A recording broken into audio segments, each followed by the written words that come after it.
नमस्कार मित्रों, आपके अपने YouTube चैनल में आपका स्वागत है। जब कोई इंसान अपने लक्ष्य में नाकामयाब होता है तो आसपास के लोग कहते हैं कि तुम्हें अपनी अंतरात्मा की आवाज सुननी चाहिए थी, तुमने गलत राह पकड़ ली।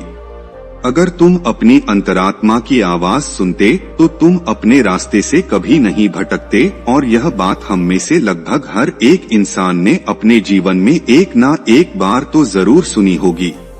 और यह सुनने के बाद हमारे मन में यही ख्याल आया होगा कि मैंने तो अपनी अंतरात्मा की आवाज सुनकर ही यह काम किया था, फिर मैं इसमें नाकामयाब कैसे हो सकता हूँ। और अगर यह लोग सही कह रहे हैं कि मैं अपनी अंतरात्मा की आवाज नहीं सुन पाया, तो अंतरात्मा की आवाज होती क्या है? अंदर की आवाज कैसे सुने? कैसे पता करें कि जो आवाज हमारे अंदर से उठ रही है वह हमारी अंतरात्मा की ही है?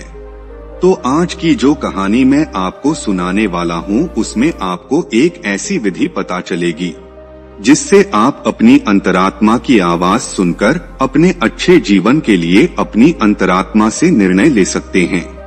इससे पहले कि आप इस कहानी में खो जाएं, अपने चैनल को सब्सक्राइब जरूर कर लें। तो चलिए कहानी शुरू करते हैं। एक बार की बात है, तथागत गौतम बुद्ध अपने कुछ शिष्यों के साथ किसी गांव से भिक्षा लेकर लौट रहे थे। शाम का वक्त हो चुका था। पक्षी अपने घोंसलों की तरफ उड़ान भरने लगे थे। बुद्ध और उनके शिष्य चलित ध्यान करते हुए चले जा रहे थे कि तभी बुद्ध को किसी के रोने की आवाज सुनाई दी। वह आवाज झाड़ियों के सन्नाटे को चीरती हुई आ रही थी। बुद्ध ने तुरंत अपने शिष्यों को रुकने के लिए इशारा किया और खुद उस झाड़ी की तरफ बढ़ना शुरू कर दिया। उनके शिष्य उन्हें देखकर चिंतित हो रहे थे, लेकिन बुद्ध ने उस झाड़ी की तरफ बढ़ना जारी रखा। तभी झाड़ियों के पीछे बुद्ध ने एक आदमी को खड़े हुए देखा। उसके सामने एक बहुत गहरी खाई थी और वह बुरी तरह से रो रहा था। वह अपना कदम उस खाई की तरफ आगे बढ़ाने ही वाला था कि तभी बुद्ध ने उन्हें पीछे से पुकारा। बुद्ध ने कहा कि नौजवान, लगता है तुम आत्महत्या करने के इरादे से यहाँ पर आए हो, लेकिन तुम आत्महत्या करने से पहले मेरे इन शिष्यों पर एक उपकार कर सकते हो। मरते मरते एक अच्छा काम तो कर ही जाओ। वह आदमी बुद्ध की शांत चेहरे को देखकर पूछता है कि मैं भला उनका क्या उपकार कर सकता हूँ।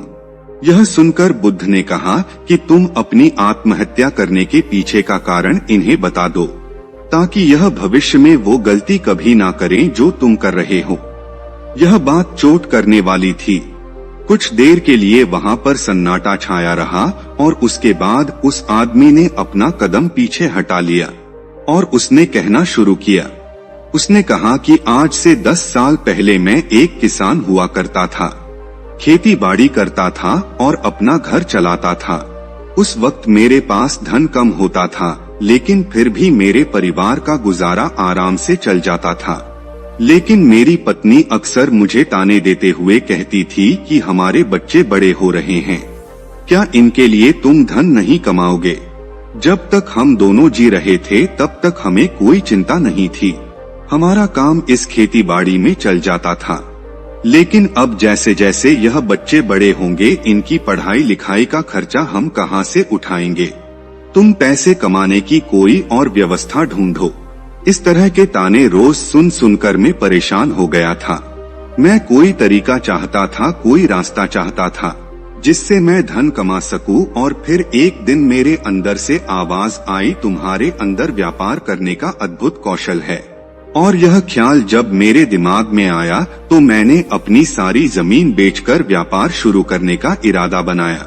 मुझे पक्का यकीन था कि मैं व्यापार में जरूर कामयाब हो जाऊंगा, क्योंकि वह आवाज मेरे अंतर्मन से उठी थी, मेरी अंतरात्मा से निकली थी।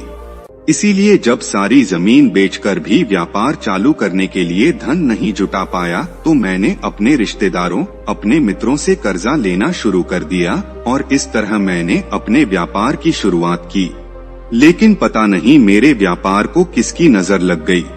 शुरुआत में अपने व्यापार को जमाने के लिए मैंने लोगों को उधार सामान देना शुरू कर दिया, लेकिन जितना ही मैं उधार देता रहा उतना ही मेरा धन फंसता रहा और आखिर में उधार इतना ज्यादा हो गया कि मेरे पास उधार देने की क्षमता ही नहीं बची।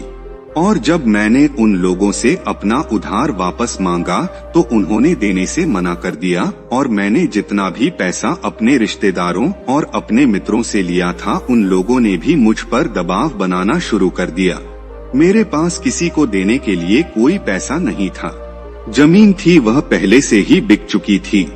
अब मैं करता तो क्या करता।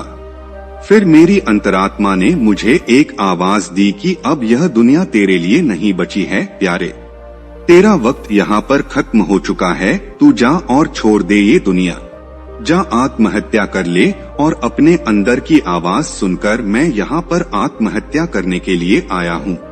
यह बात बुद्ध और उनके शिष्य बड़े ध्यान पूर्वक सुन रहे थे। उसकी बात समाप्त होने के बाद बुद्ध ने उस आदमी से पूछा कि नौजवान मुझे एक बात बताओ, जो आवाज तुमने व्यापार शुरू करने से पहले सुनी थी और जो आत्महत्या करने से पहले सुनी थी वह क्या तुम्हारी अंतरात्मा की ही आवाज थी? यह बात तुम यकीन से कह सकते हो? यह सुनकर वह युवक कुछ सोचकर बोला कि हाँ बुद्ध, वह आवाज बहुत गहरे से आई थी। उस बात पर मेरा पूरा विश्वास था और वह बात मुझे पक्का यकीन है कि मेरी अंतरात्मा की ही थी।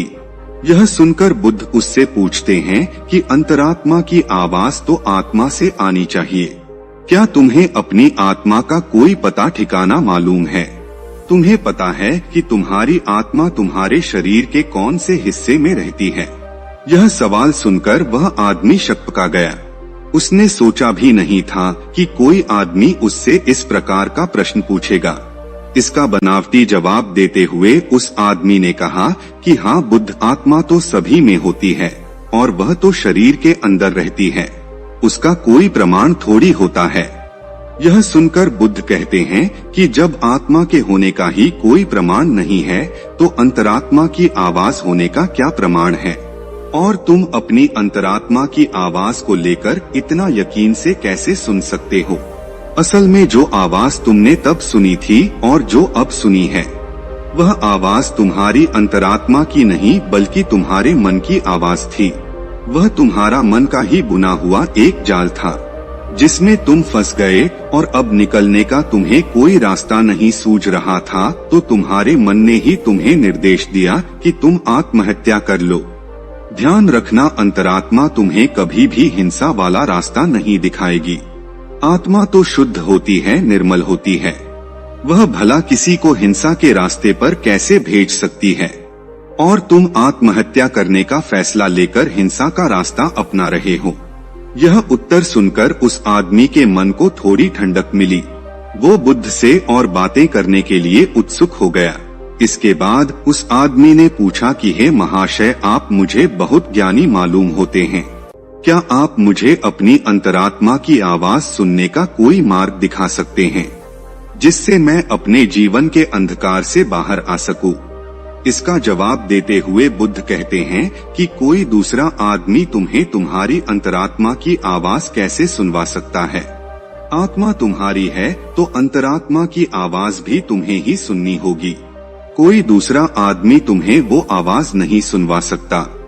अगर वो सुनवाएगा तो वह झूठ होगा, वह भ्रम होगा। अगर तुम सचमुच अपनी अंतरात्मा की आवाज सुनना चाहते हो तो तुम्हें सचेत होना पड़ेगा, तुम्हें जागना पड़ेगा, तुम्हें होश से भरना होगा। अभी तक तुमने सोए सोए ही अपना जीवन बिताया है, लेकिन अपनी अंतरात्मा की आवाज सुनने के लिए तुम्हें जागना होगा। अभी तो तुम्हें इन पक्षियों की चहचहाट भी नहीं सुनाई देती, किसी के हाथ का स्पर्श भी तुम्हें महसूस नहीं होता। अभी तुम संवेदना के स्तर पर भी बहुत नीचे हो। सबसे पहले तुम्हें अपनी संवेदनशीलता बढ़ानी होगी, तुम्हें होश से भरना होगा और इसके लिए तुम्हें वर्तमान में जीना होगा और तब तुम महसूस कर पाओगे इन हवाओं के झोंकों को, इन पक्षियों की चहचहाहट को, इस आसमान को, सूर्य की किरणों को, तालाब को। तब तुम्हें यह सारी तरंगे महसूस होने लगेंगी। इसके लिए निरंतर अभ्यास करो, इसके लिए निरंतर ध्यान का अभ्यास करो। ध्यान का अभ्यास करने से मन निर्मल बनता है, मन शांत बनता है और मन जितना ही शांत होगा उतना ही संवेदनशील भी होगा। यह कहकर बुद्ध एक पत्थर उठाते हैं और पास के एक तालाब में फेंक देते हैं। पत्थर फेंकने के बाद बुद्ध उस आदमी से पूछते हैं कि अभी तुमने तालाब में क्या हलचल देखी? यह सुनकर वह आदमी कहता है कि मैंने देखा कि एक पत्थर तालाब में जाकर गिरा और उसमें डूब गया। यह सुनकर बुद्ध कहते हैं कि यह सारी चीजें तुमने ऊपर ऊपर से देखी है। पानी के नीचे क्या हो रहा है यह तुम्हें अभी नहीं मालूम, और जब तक इस पानी के ऊपर की काई नहीं हटेगी, जब तक तुम्हें मालूम भी नहीं होगा कि पानी के नीचे क्या चल रहा है। उसी प्रकार हमारे मन पर जो विचारों का जाल है, हमारे मस्तिष्क को जिन विचारों ने ढक रखा है, वह विचार हमें गहरे में कभी उतरने ही नहीं देते। और जब एक बार विचारों की काई हमारे दिमाग से हटेगी तो नीचे पानी आएगा, और जब वह पानी भी स्पष्ट हो जाएगा तो हमारा मन भी निर्मल हो जाएगा और हम बहुत करुणा से भर जाएंगे, बहुत संवेदनशीलता से भर जाएंगे। फिर हमें यह हवा के झोंके ही आनंद प्रदान करेंगे। ध्यान रखना, मन के विचार ध्यान से शांत हो जाएंगे और मन को साफ करने के लिए दिव्य प्रेम का प्रयास करो। जब दिव्य प्रेम तुम्हारे अंदर पनपने लगता है तो तुम्हारा जीवन ही अपने आप में ध्यान बन जाता है। यह सुनकर वह आदमी पूछता है कि हे बुद्ध, ये दिव्य प्रेम क्या होता है? यह तो आज से पहले मैंने कभी सुना भी नहीं।